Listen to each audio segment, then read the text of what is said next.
어머님, 오늘도 무사하십니까? 새벽 4시 모두가 잠든 정적을 깨고 거친 사내들의 고함이 골목을 뒤흔들었습니다. 수억 원대를 호가하는 검은 세단 세대가 리어카 앞에 멈춰 섰고 문신이 가득한 거구의 사내들이 허리를 90도로 꺾어 인사를 했습니다. 그들이 할머니의 낡은 폐지더미 사이에 조심스럽게 밀어넣은 것은 다름 아닌 현금 뭉치가 가득 찬 검은 가방이었습니다. 뭐지? 저 할머니 정체가 대체 뭐야? 조폭한테 뒷돈이라도 받는 거야? 담벼락 뒤에서 숨죽여 지켜보던 주민은 공포에 질려 경찰에 신고했죠.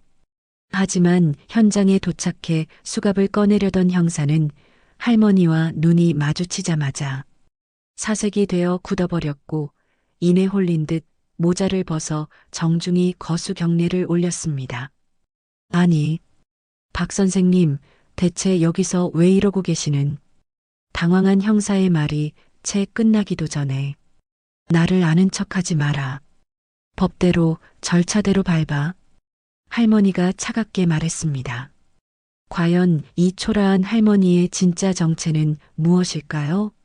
온 나라를 뒤흔들 충격적인 진실의 이야기가 지금 시작됩니다.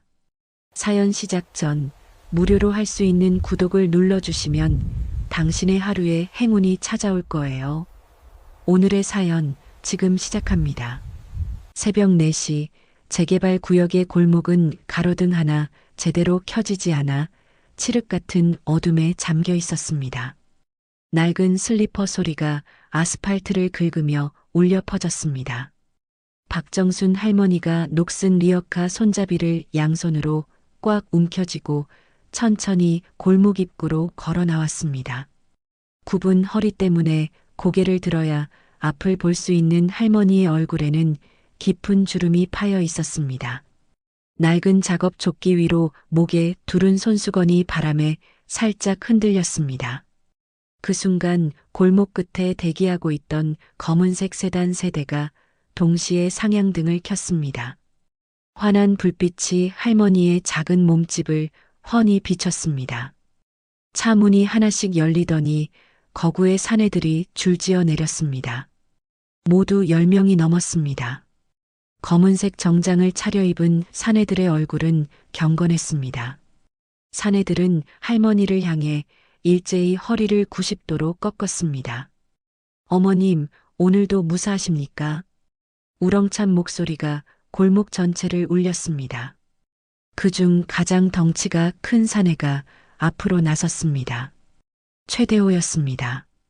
팔뚝에 깊은 흉터가 있는 대호의 얼굴에는 할머니를 향한 깊은 존경이 담겨 있었습니다. 대호가 검은색 가죽 가방을 들고 할머니의 리어카 앞으로 조심스럽게 다가갔습니다. 가방이 꽤 무거워 보였습니다. 어머님, 이번 달 생활비입니다. 대호가 가방을 리어카의 폐지더미 사이로 깊숙이 밀어 넣었습니다. 가방 속에서 돈뭉치들이 살짝 보였습니다. 할머니가 고개를 끄덕였습니다. 고생들 하는구나. 할머니의 목소리는 쉬어 있었지만 따뜻했습니다. 대호가 다시 한번 깊게 고개를 숙였습니다. 저희가 무슨 고생입니까? 어머님이 더 고생하고 계신데요. 됐다. 이제 가거라. 할머니가 리어카를 밀며 천천히 발걸음을 옮겼습니다. 사내들은 할머니가 지나갈 때까지 고개를 숙인 채 미동도 하지 않았습니다. 마치 왕족을 배웅하는 것 같았습니다. 아파트 4층 베란다에서 이 모든 광경을 지켜보던 김민수가 손에 쥔 스마트폰을 떨었습니다. 잠들지 못하고 새벽 공기를 마시려다 우연히 목격한 장면이었습니다. 이게 뭐야, 도대체? 민수가 서둘러 핸드폰 카메라를 켜고 촬영을 시작했습니다. 화면 속에서 할머니와 검은 정장을 입은 사내들의 기이한 만남이 그대로 담겼습니다. 완전 조폭이잖아. 할머니가 뭔 돈을 받는 거야? 민수가 중얼거리며 화면을 확대했습니다. 가방에서 나온 것은 분명 돈뭉치였습니다. 꽤 많은 양이었습니다. 할머니가 리어카를 끌고 골목을 벗어나자 사내들이 차례로 차에 올라탔습니다. 세단들이 조용히 사라졌습니다. 골목은 다시 정적에 잠겼습니다. 민수가 급하게 112에 전화를 걸었습니다. 여보세요. 신고할 게 있는데요. 우리 동네에 수상한 할머니가 있어요. 조폭들하고 거래를 하는 것 같은데. 어떤 거래 말씀이신가요? 경찰관의 목소리가 들려왔습니다. 돈을 받았어요. 가방째로 받더라고요. 마약이나 그런 거 아닐까요? 할머니가 돈 세탁 중간책인 것 같아요. 민수가 핸드폰을 귀에 댄 채 베란다를 서성였습니다. 영상도 찍어뒀어요. 증거 있습니다. 빨리 와주세요. 알겠습니다. 출동하겠습니다. 30분 후 골목에 순찰차 사이렌이 울려 퍼졌습니다.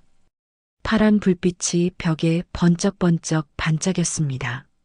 할머니가 리어카를 끌고 돌아오는 길이었습니다. 폐지를 몇 개 주워 담았는지 리어카가 조금 무거워 보였습니다. 순찰차 2대가 골목 입구를 완전히 막았습니다. 경찰관 4명이 차에서 내렸습니다. 그중 1명이 할머니에게 다가갔습니다. 할머니, 잠깐 이야기 좀 할까요? 할머니가 리어카를 멈추고 경찰관을 바라봤습니다. 주름진 얼굴에는 별다른 표정이 없었습니다. 무슨 일이냐? 신고가 들어왔는데요. 수상한 거래를 했다고 하네요. 그때 검은색 세단들이 다시 골목 어귀에 나타났습니다. 사내들이 우르르 몰려나와 할머니를 보호하듯 에워쌌습니다. 대호가 앞으로 나서며 경찰관들을 노려봤습니다. 주먹에 힘이 들어갔습니다. 뭐 하는 짓이야, 이것들아. 조용히 하세요. 우리는 신고를 받고 온 겁니다. 경찰관이 호루라기를 입에 물었습니다. 다른 경찰관들도 경계태세를 취했습니다. 긴장감이 골목에 팽팽하게 맴돌았습니다. 그때 순찰차에서 나이든 형사 1명이 천천히 내렸습니다. 김 반장이었습니다. 20년 넘게 이 동네에서 근무한 베테랑이었습니다. 김 반장이 할머니의 얼굴을 확인하자 얼굴이 하얗게 질렸습니다. 손이 미세하게 떨렸습니다. 잠깐만. 김 반장이 손을 급하게 들어 올리며 부하들을 제지했습니다. 반장님, 이 할머니가 신고 접수된 그 할머니인데요. 닥쳐. 김 반장이 부하를 나무라며 할머니 앞으로 다가갔습니다. 그리고는 정중히 거수 경례를 올렸습니다. 죄송합니다. 할머니가 김 반장을 차갑게 바라봤습니다. 표정에는 미세한 아쉬움이 스쳤습니다. 나를 아는 척하지 마라. 법대로 절차를 밟아라. 할머니가 스스로 순찰차 뒷좌석을 향해 걸어갔습니다. 등이 더욱 굽어 보였습니다. 대호가 따라가려 했지만 할머니가 손짓으로 막았습니다. 따라오지 마라. 순찰차가 사라지자 대호가 주먹을 꽉 쥐었습니다. 팔뚝의 혈관이 울퉁불퉁 붉어져 나왔습니다. 다른 사내들도 분노로 얼굴을 일그러뜨렸습니다. 민수가 베란다에서 이 모든 장면을 보며 고개를 갸웃했습니다. 뭔가 이상한데. 경찰이 왜 할머니한테 경례를 해? 경찰서 취조실은 형광등 하나만 켜져 있어 음침했습니다. 할머니가 차가운 의자에 앉아 있었습니다. 김 반장이 반대편에 앉아 할머니를 바라봤습니다. 다른 경찰관들은 모두 나가고 둘만 남았습니다. 김 반장이 떨리는 목소리로 말했습니다. 어머님, 제발 이런 고생을 그만하세요. 할머니가 고개를 들어 김 반장을 바라봤습니다. 고생이 뭐가 고생이냐? 버려진 종이를 줍는 것이 내 남은 죄를 씻는 유일한 길이다. 김 반장의 눈가에 눈물이 맺혔습니다. 그런데 왜 하필 폐지를요? 아들들이 그렇게 잘 되었는데. 할머니가 주름진 손으로 테이블을 톡톡 두들겼습니다. 남이 버린 것을 주워서 쓸모있게 만드는 게 내 일이야. 아이들한테 배운 거다. 1시간 후 할머니가 훈방 조치로 풀려났습니다. 대호가 경찰서 앞에서 기다리고 있었습니다. 어머님, 괜찮으십니까? 괜찮다. 집에 가자. 민수가 집에서 핸드폰을 들여다보고 있었습니다. 할머니가 바로 풀려났다는 소식을 들었습니다. 이상하네. 뭔가 숨기는 게 있나? 민수가 촬영했던 영상을 꺼내 편집을 시작했습니다. 조폭들이 할머니에게 돈을 상납하는 장면을 자극적으로 편집했습니다. 제목을 조폭 할머니의 실체로 정했습니다. 이거 완전 특종이겠는걸? 민수가 영상을 인터넷에 올렸습니다. 사흘 후 영상 조회수가 100만을 넘겼습니다. 댓글이 폭발적으로 달렸습니다. 저런 할머니가 있다니 충격이다. 경찰도 한패네. 우리 동네에도 있을까 무섭다. 동네 주민들이 할머니 집 앞에 모이기 시작했습니다. 손에는 팻말을 들고 있었습니다. 조폭 할머니 추방하라. 우리 동네에서 나가라. 할머니가 리어카를 끌고 나오자 주민들이 웅성거렸습니다. 저기 나온다. 한 아주머니가 계란을 던졌습니다. 계란이 할머니의 어깨에 맞아 터졌습니다. 노른자가 낡은 조끼를 더럽혔습니다. 우리 동네에서 썩 꺼져. 할머니가 고개를 숙인 채 리어카를 밀었습니다. 주민들이 리어카에 쓰레기를 던지기 시작했습니다. 빈 캔과 비닐봉지가 폐지 위로 떨어졌습니다. 그때 검은색 세단이 나타났습니다. 대호와 사내들이 내렸습니다. 대호의 얼굴이 붉게 달아올랐습니다. 이 KXX들이 대호가 주민들에게 달려들려 했습니다. 할머니가 리어카를 놓고 대호의 팔을 잡았습니다. 안 돼. 손 까딱하면 내가 스스로 죽는다. 대호가 멈칫했습니다. 할머니의 눈빛이 단호했습니다. 어머님, 하지만 말 들어. 폭력은 안 돼. 주민들이 더욱 거세게 항의했습니다. 조폭들까지 데리고 와서 우리 협박하나? 경찰 신고해. 할머니가 주민들을 향해 고개를 숙였습니다. 죄송합니다. 제가 이사 가겠습니다. 주민들이 잠시 조용해졌습니다. 할머니의 진심이 담긴 사과였습니다. 그날 밤 재개발 투기꾼 강필이 부하들과 회의를 하고 있었습니다. 고급 오피스텔의 회의실이었습니다. 강필이 탁자를 손바닥으로 쳤습니다. 기회다. 할머니가 욕먹고 있을 때 땅을 빼앗는 거야. 부하가 고개를 끄덕였습니다. 할머니가 운영하는 보육쉼터부터 건드리면 될 것 같은데요. 강필이 음흉하게 웃었습니다. 전기부터 끊어라. 아이들이 무서워하게. 다음 날 아침 할머니의 쉼터에서 전기가 나갔습니다. 아이들이 어둠 속에서 울음을 터뜨렸습니다. 할머니, 무서워요. 괜찮다. 할머니가 있잖아. 할머니가 아이들을 품에 안았습니다. 하지만 아이들의 울음소리가 멈추지 않았습니다.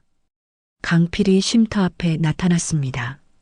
비싼 양복을 입고 선글라스를 낀 모습이었습니다. 할머니, 나와보세요. 할머니가 쉼터에서 나왔습니다. 강필이 비웃듯 말했습니다. 여기 땅 팔 생각 없어요? 좋은 값에 사겠는데. 안 판다. 아이들이 있는 곳이다. 강필이 혀를 찼습니다. 할머니가 지금 처지가 어떤지 아세요? 온 동네가 할머니 욕하고 있는데. 할머니가 강필을 똑바로 바라봤습니다. 그래도 안 판다. 강필이 화가 났습니다. 그럼 어쩔 수 없죠. 강필이 부하에게 신호를 보냈습니다. 부하가 포클레인을 불러왔습니다. 거대한 중장비가 쉼터 앞 마당에 들어왔습니다. 할머니가 포클레인 앞을 막아섰습니다. 아이들이 있다. 포클레인 기사가 엔진을 껐습니다. 강필이 짜증스럽게 소리쳤습니다. 할머니, 비키세요. 여기 재개발 구역이라고요. 할머니가 움직이지 않았습니다. 아이들이 쉼터 창문으로 떨며 바라보고 있었습니다. 대호가 달려왔습니다. 사내들도 뒤따라왔습니다. 감히 어머님한테. 대호가 강필의 멱살을 잡으려 했습니다. 할머니가 외쳤습니다. 대호야, 안 돼. 대호가 멈췄습니다. 할머니가 대호에게 다가가 손을 잡았습니다. 폭력 쓰면 안 된다고 했잖아. 강필이 비웃었습니다. 참 잘 기르셨네요. 개들을. 할머니의 눈빛이 차갑게 변했습니다. 30년간 묻어둔 분노가 스멀스멀 올라왔습니다. 내 아이들을 개라고 했나? 강필이 뒷걸음쳤습니다. 할머니의 기세에 눌렸습니다. 아니, 그게 아니라. 할머니가 천천히 강필에게 다가갔습니다. 다시는 내 아이들을 건드리지 마라. 다음 날 아침 8시 강필이 고용한 철거 용역 수백 명이 중장비를 이끌고 쉼터 앞에 몰려왔습니다. 헬멧을 쓰고 쇠파이프를 든 용역들의 얼굴은 험악했습니다. 포클레인 5대가 마당을 에워쌌습니다. 강필이 확성기를 들고 소리쳤습니다. 할머니, 마지막 기회다. 나와서 계약서에 도장 찍어. 쉼터 안에서 아이들의 울음소리가 들렸습니다. 할머니가 아이들을 달래고 있었습니다. 무서워하지 마라. 할머니가 지켜줄게. 그때 골목 입구에서 엔진 소리가 울려 퍼졌습니다. 검은색 관용차 10대가 일렬로 나타났습니다. 번호판이 모두 달랐습니다. 관용차에서 내린 사람들은 단순한 조폭이 아니었습니다. 말끔한 정장을 입은 변호사들과 검찰 배지를 단 고위 간부들이었습니다. 모두 30명 가까이 되었습니다. 용역들이 당황했습니다. 저들이 누구야? 변호사들과 검찰 간부들이 할머니가 서 있는 쉼터 앞으로 걸어왔습니다. 흙먼지가 날리는 마당에서 그들은 할머니 앞에 일렬로 서더니 무릎을 꿇었습니다. 민수가 이 광경을 보고 손을 떨며 생중계를 시작했습니다. 이게 뭐야? 검사들이 할머니한테 무릎을 꿇고 있어. 로펌 대표 변호사가 앞으로 나와 강필을 노려봤습니다. 지금 내가 건드린 분이 누군지나 아느냐? 변호사가 서류 봉투를 강필에게 던졌습니다. 법정 대응 준비 완료다. 각오해라. 강필이 부들부들 떨며 핸드폰을 꺼냈습니다. 여보세요? 시의원님? 지금 큰일 났어요. 뭔 소리야? 할머니 뒤에 검찰이 있어요. 검사들이 와 있다고요. 핸드폰 너머에서 한숨 소리가 들렸습니다. 야, 강필아. 너 이번엔 혼자 해결해. 네, 시의원님. 전화가 끊어졌습니다. 강필이 다른 번호로 전화를 걸었습니다. 구청장님, 저 강필입니다. 강필 씨. 미안한데 지금 바빠서. 잠깐만요. 도와주셔야 해요. 내가 뭘 어떻게 도와? 난 할머니가 누군지 이제 알았어. 너 혼자 알아서 해. 또 전화가 끊어졌습니다. 강필의 얼굴이 새하얗게 변했습니다. 차장검사 김명훈이 앞으로 나섰습니다. 냉정한 표정으로 강필을 바라봤습니다. 강필 씨, 30년 전 뺑소니 사건 기억하나요? 강필이 뒤로 휘청거렸습니다. 그게 뭔 소리야? 명훈이 서류를 꺼냈습니다. 증거 자료가 모두 확보되었습니다. 체포영장도 발부됐고요. 할머니가 쉼터에서 천천히 나왔습니다. 포클레인 앞에 서서 강필을 바라봤습니다. 내가 뺏으려 한 것은 땅이 아니라 아이들의 꿈이다. 할머니가 품에서 낡은 봉투를 꺼냈습니다. 30년간 간직해온 증거 자료였습니다. 너를 용서하려고 이걸 묻어두고 있었다. 하지만 내 아이들을 건드렸구나. 강필이 봉투를 보고 발작하듯 소리쳤습니다. 그딴 건 증거 능력이 없어. 30년이나 된 거잖아. 명훈이 차갑게 말했습니다. 공소시효는 이미 늘어났습니다. 그리고 추가 증거도 있고요. 용역들이 무기를 버리고 도망치기 시작했습니다.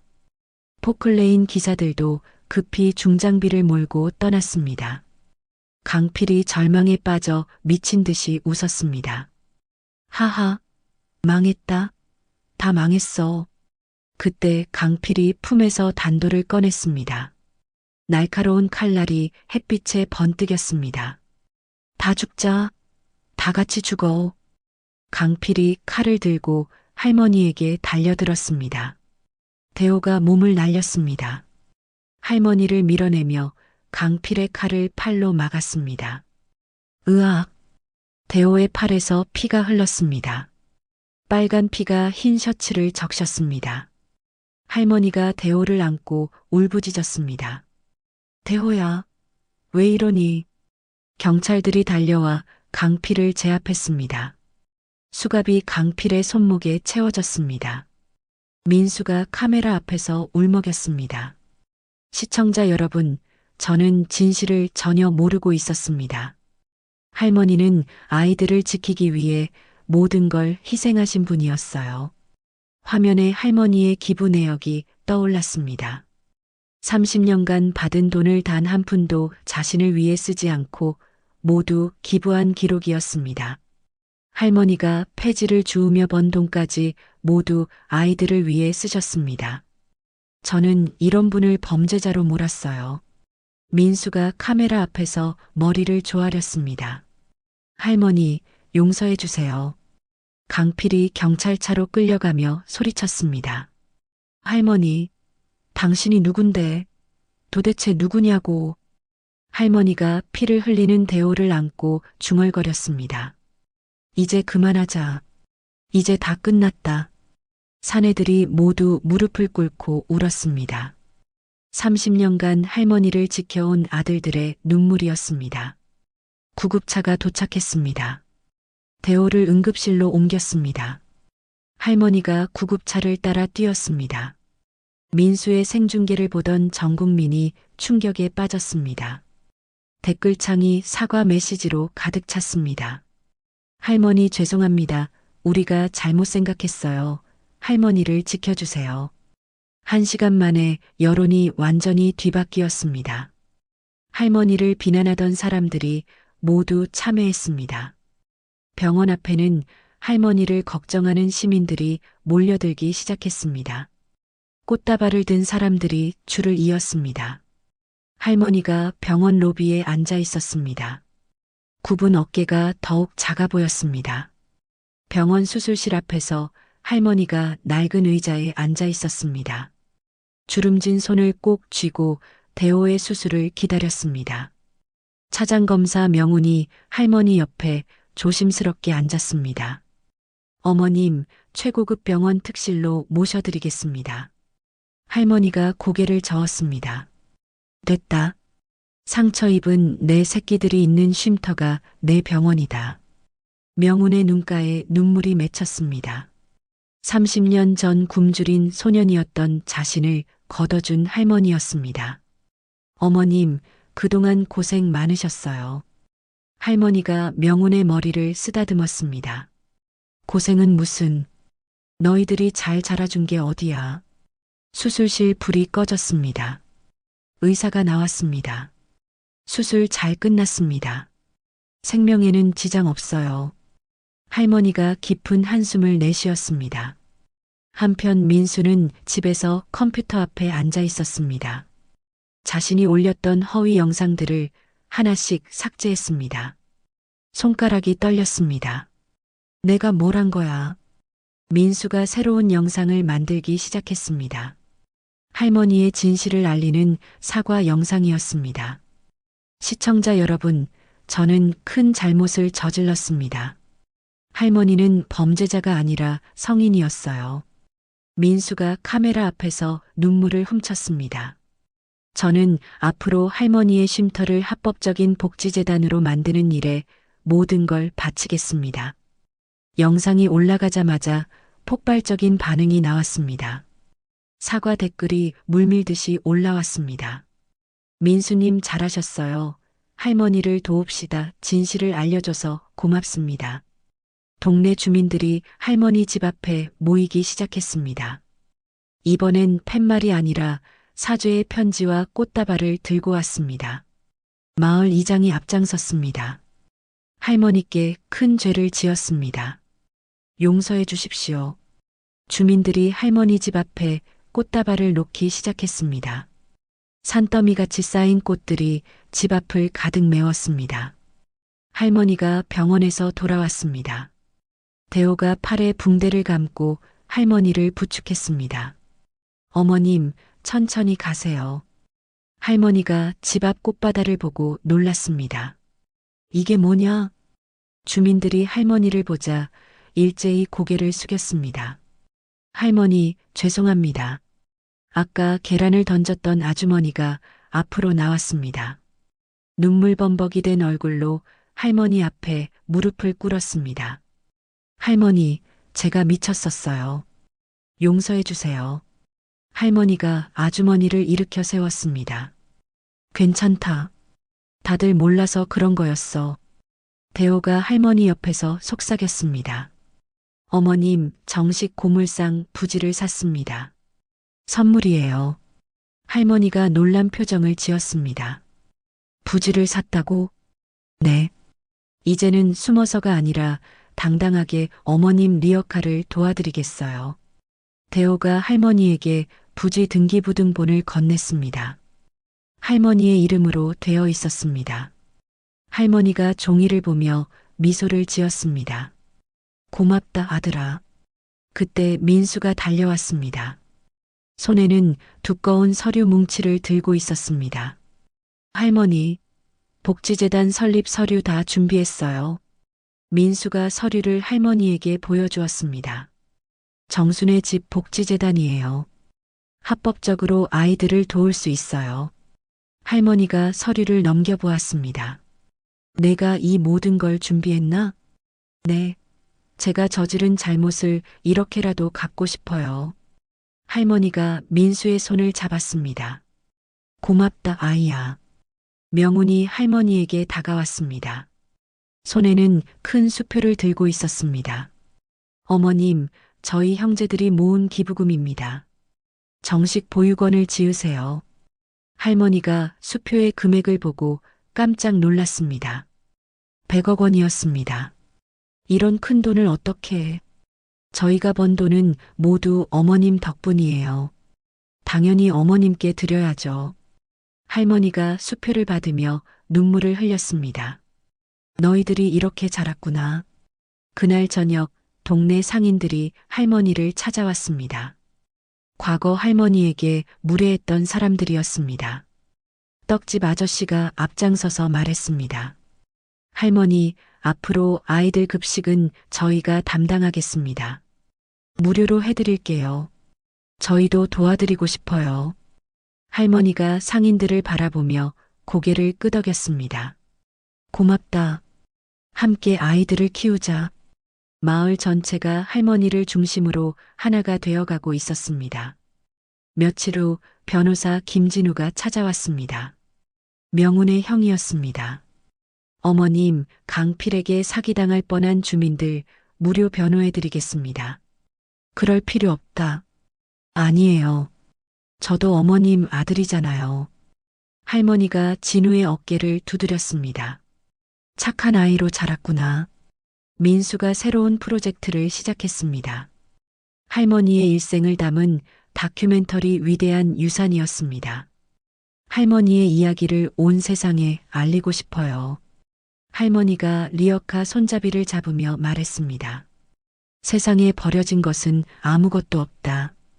그것만 기억해다오. 그날 밤 할머니는 아들들이 마련해준 저택을 거절했습니다. 대신 쉼터 작은 방에서 아이들의 책 읽는 소리를 들으며 잠들었습니다. 오랜만에 깊은 잠이었습니다. 다음 날 아침 할머니의 쉼터 마당에는 수만 송이의 카네이션이 깔려 있었습니다. 아들들이 밤새 준비한 것이었습니다. 붉은 꽃잎들이 아침 햇살에 반짝였습니다. 보육원 정순의 집계관식이 열리는 날이었습니다. 전국에서 몰려온 사람들로 동네가 가득 찼습니다. 화환을 실은 트럭들이 줄을 이어 도착했습니다. 할머니가 평생 입어본 적 없는 고운 한복을 입고 나왔습니다. 연보라색 저고리에 자주색 치마가 할머니를 우아하게 만들었습니다. 대호와 명운이 할머니의 양쪽 팔을 부축했습니다. 어머님, 천천히 걸으세요. 괜찮다. 이 정도는 혼자서도. 할머니가 단상으로 올라가는 길에 수백 명의 사람들이 머리를 숙였습니다. 과거 할머니가 거둔 소년들이 이제는 사회의 기둥이 되어 있었습니다. 의사, 변호사, 교수, 사업가가 된 제자들이 모두 모였습니다. 그들의 눈에는 할머니를 향한 존경과 사랑이 가득했습니다. 단상 앞 기념비에는 글귀가 새겨져 있었습니다. 가장 낮은 곳에서 우리를 일으킨 손, 박정순. 할머니가 기념비를 보며 미소를 지었습니다. 너무 과한 것 아니냐? 명운이 할머니 옆에서 말했습니다. 전혀 과하지 않아요. 어머님께서 받으셔야 할 마땅한 예우입니다. 개관식이 시작되었습니다. 대통령이 보낸 국민훈장이 전달되었습니다. 할머니가 훈장을 받으며 말했습니다. 이 영광은 제가 받을 게 아니라 아이들 것입니다. 할머니가 마이크 앞에 섰습니다. 평생 폐지를 주우며 살았는데 이런 큰 상을 받게 되었습니다. 할머니의 목소리가 떨렸습니다. 버려진 것들에게도 쓰임이 있다는 걸 아이들이 가르쳐 주었습니다. 청중들이 눈물을 흘렸습니다. 할머니가 장학재단 설립을 발표했습니다. 오늘부터 정순 장학재단을 시작합니다. 100억 원을 출연하여 어려운 아이들을 도울 것입니다. 박수가 우렁차게 터져 나왔습니다. 개관식이 끝난 후 동네 주민들이 국밥을 끓여왔습니다. 할머니를 마약범으로 몰았던 사람들이었습니다. 눈물 젖은 얼굴로 할머니에게 국밥을 권했습니다. 할머니, 드세요. 할머니가 국밥 한 숟가락을 떠서 입에 넣었습니다. 맛있구나. 함께 국밥 한 그릇 먹었으니 우린 이제 식구다. 주민들이 울음을 터뜨렸습니다. 할머니, 정말 죄송해요. 괜찮다. 이제 다 지난 일이야. 그날 저녁 할머니의 작은 방에 아들들이 모였습니다.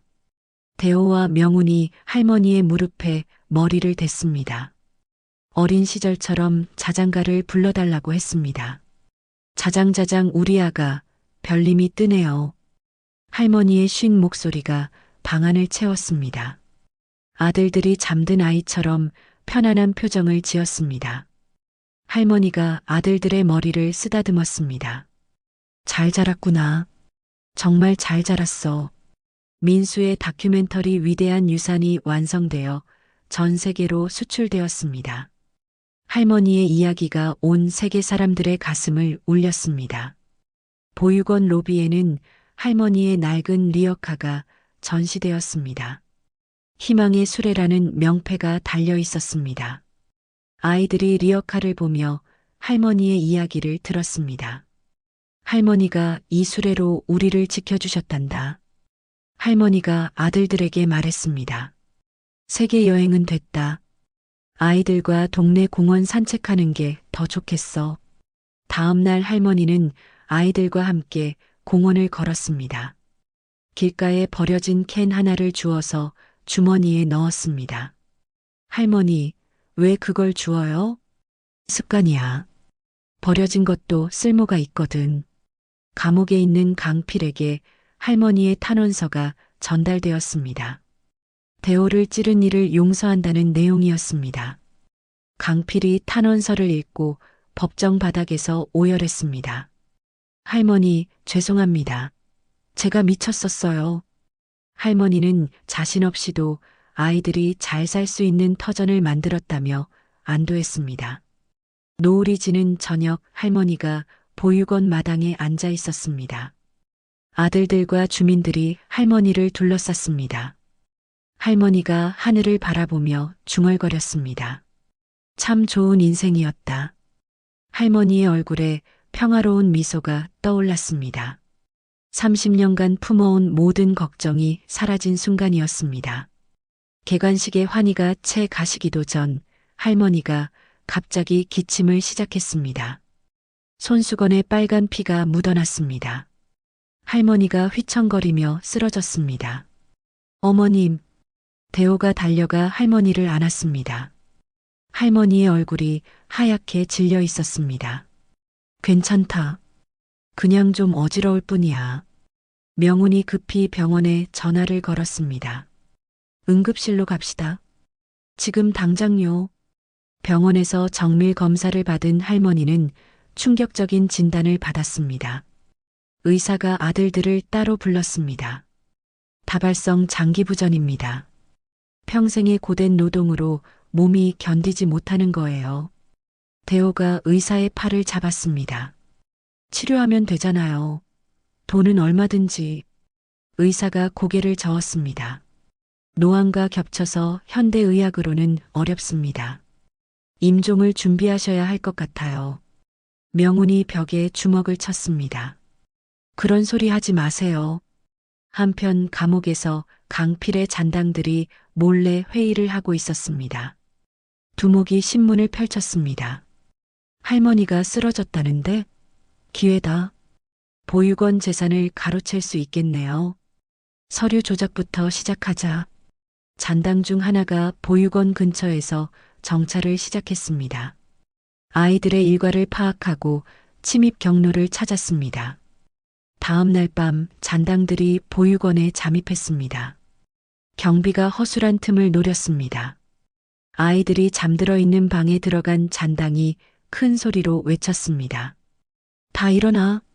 할머니가 죽는다. 아이들이 깜짝 놀라 울음을 터뜨렸습니다. 할머니 어디 있어요? 할머니.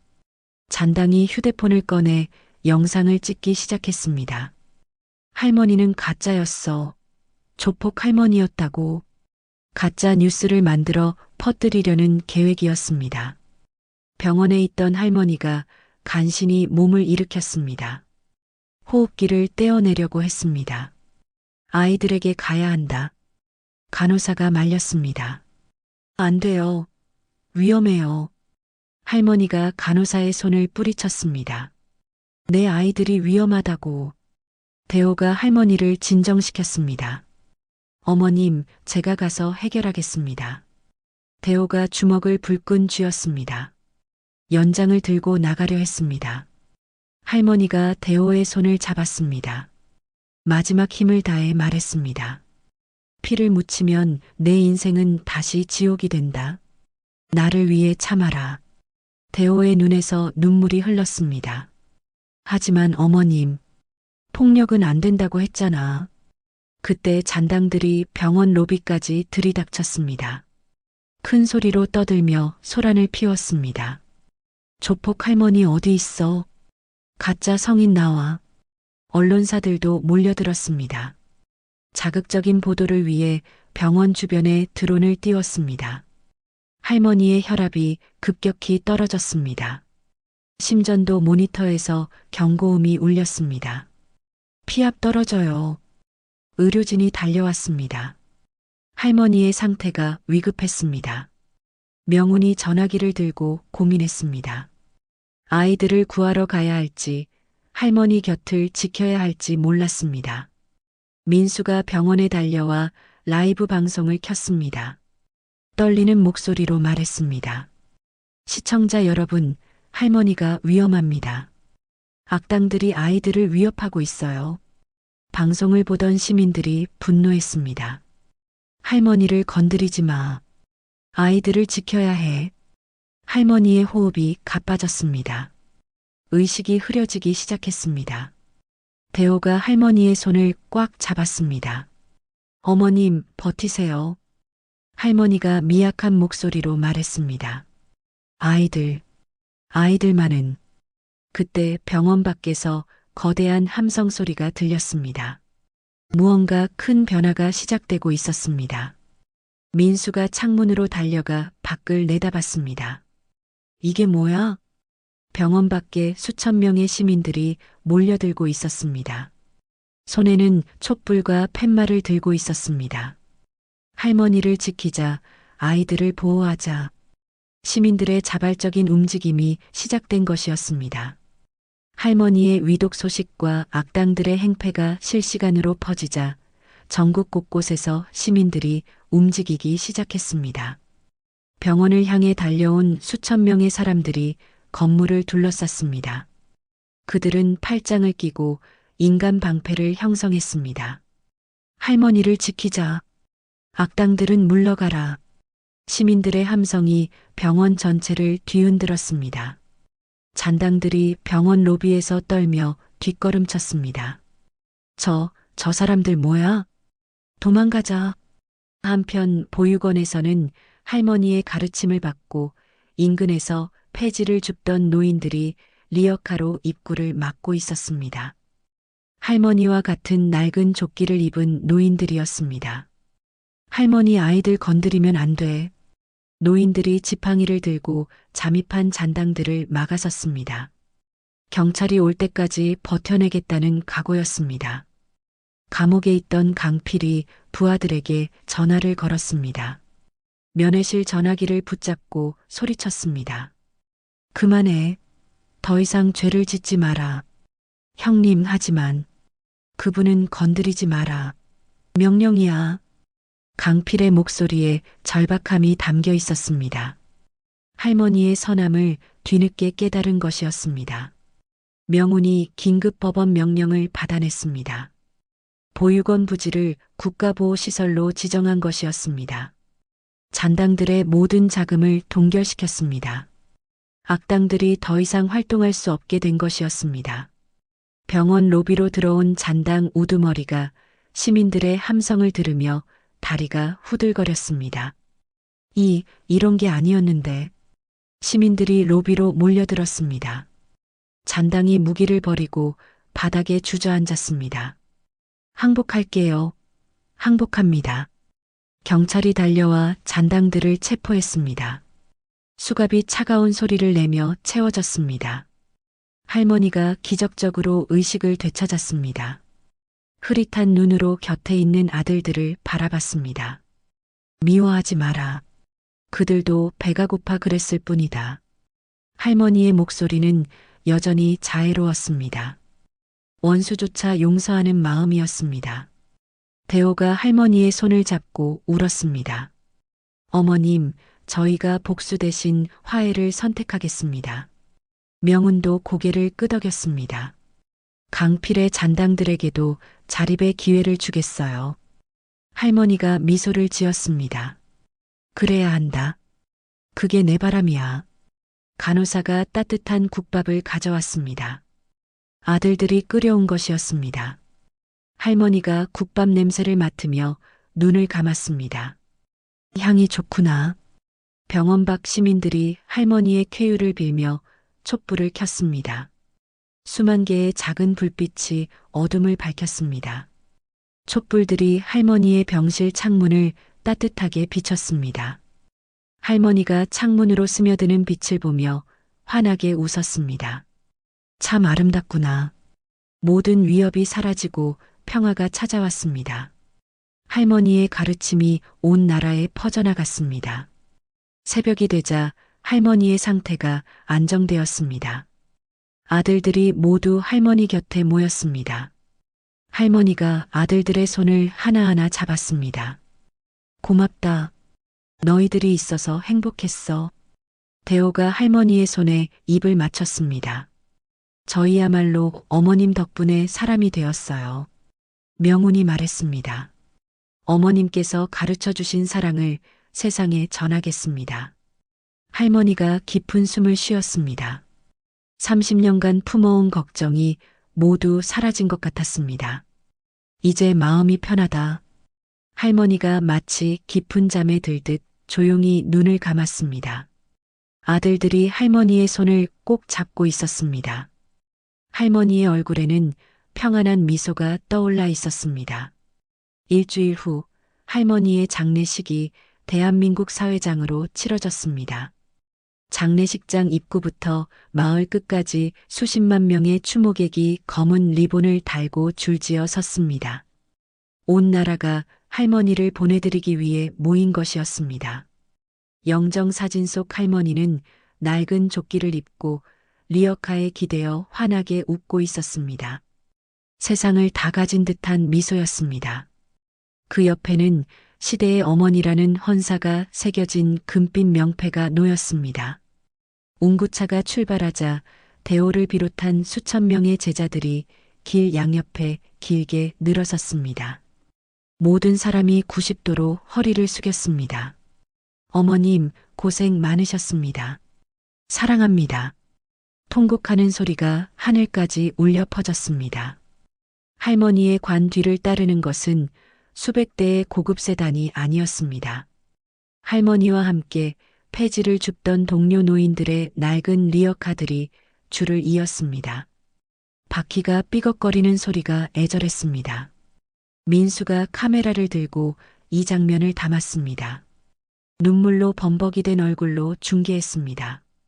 할머니께서 가장 아끼시던 리어카들이 마지막 길을 함께하고 있습니다. 할머니의 유해는 평소 아이들과 산책하던 뒷동산 나무 아래 뿌려졌습니다. 큰 비석 하나 없이 할머니가 좋아하던 들꽃들만 가득 피어 있는 곳이었습니다. 대호가 흙 한 줌을 뿌리며 말했습니다. 어머님, 편히 쉬세요. 저희가 어머님 뜻을 이어가겠습니다. 명운도 무릎을 꿇고 절했습니다. 어머님의 사랑을 세상에 전하겠습니다. 몇 달 후 할머니의 유산으로 설립된 정순 장학재단이 본격적인 활동을 시작했습니다. 매년 소외된 아이들 수천 명에게 배움의 기회를 제공했습니다. 민수는 할머니의 일대기를 책으로 출간했습니다. 폐지 줍는 할머니의 위대한 유산이라는 제목이었습니다. 베스트셀러가 되어 수익금 전액을 노인 복지를 위해 기탁했습니다. 세월이 흘러 재개발이 완료된 후에도 할머니의 쉼터가 있던 자리는 공원으로 보존되었습니다. 정순 할머니 기념공원이라는 이름이 붙었습니다. 동네 주민들이 모여 국밥을 나눠 먹는 화합의 장소가 되었습니다. 매주 일요일마다 대호와 명우는 할머니의 낡은 리어카를 끌고 동네를 돌았습니다. 폐지를 주우며 그 수익금을 어려운 이웃에게 전달하는 어머니의 의식을 거행했습니다. 어머님께서 하시던 일을 계속해야죠. 대호가 리어카를 밀며 말했습니다. 그래야 어머님이 기뻐하실 거예요. 공원에 할머니의 동상이 세워졌습니다. 리어카를 끌고 있는 모습이었습니다. 동상 아래에는 할머니의 말씀이 새겨져 있었습니다. 세상에 버려진 것은 아무것도 없다. 해가 질 무렵 공원 벤치에 앉아 쉬던 민수가 문득 고개를 들었습니다. 환영처럼 리어카를 끌고 지나가는 할머니의 모습이 보이는 것 같았습니다. 할머니의 인자한 웃음소리가 바람에 실려 들려왔습니다. 민수가 미소를 지었습니다. 할머니, 이 세상은 아직 살만한 곳이에요. 노을이 공원을 붉게 물들였습니다. 할머니의 동상이 따뜻한 빛에 감싸였습니다. 어디선가 아이들의 웃음소리가 들려왔습니다. 할머니가 심어준 사랑의 씨앗들이 온 세상에 꽃을 피우고 있었습니다. 그 꽃들은 영원히 시들지 않을 것이었습니다. 때로는 가장 평범해 보이는 사람이 가장 위대한 사랑을 실천하며 살아갑니다. 폐지를 줍는 할머니의 구부정한 등 뒤에는 세상을 바꾸는 거대한 힘이 숨어 있었습니다. 우리 주변에도 묵묵히 선행을 베푸는 이들이 있을 것입니다. 편견과 오해로 그들을 바라보기보다는 따뜻한 관심과 이해의 시선을 보내면 어떨까요? 작은 친절과 배려가 모여 누군가의 인생을 바꾸고 결국 우리 모두를 더 나은 사람으로 만들어줄 것입니다. 박정순 할머니처럼 세상에 버려진 것은 아무것도 없습니다. 우리 각자에게도 누군가를 따뜻하게 품어줄 수 있는 힘이 있습니다. 그 힘을 발견하고 실천하는 것이야말로 진정한 행복의 시작일 것입니다. 이야기를 끝까지 들어주신 분들 진심으로 감사드리고 잘 들었다고 댓글 하나만 남겨주세요. 진심을 담아 응원하겠습니다. 감사합니다.